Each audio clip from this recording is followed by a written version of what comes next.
আসসালামু আলাইকুম রহমতুল্লাহি বরকাত। আজ আকাশ অনেক মেঘলা, বৈশাখী খের এই যে ধান নেওয়ার পর যে গবাদি পশু খায় ওগুলা নড়াটড়া করতেছে সকলে। বৈশাখী আমেজ, এই যে ক্ষেতের ধান 2 দিন পর উঠে যাবে আলহামদুলিল্লাহ, খাওয়ার ইয়া হয়ে যাবে।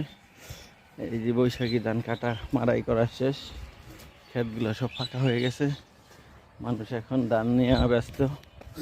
আমাদের সবুজ এলাকা আস্তে আস্তে, আমাদের পুরো সমাজ, আমাদের এলাকাটা গ্রিন ছিল, এখন গ্রিন থেকে অন্য কালার হয়ে যাচ্ছে।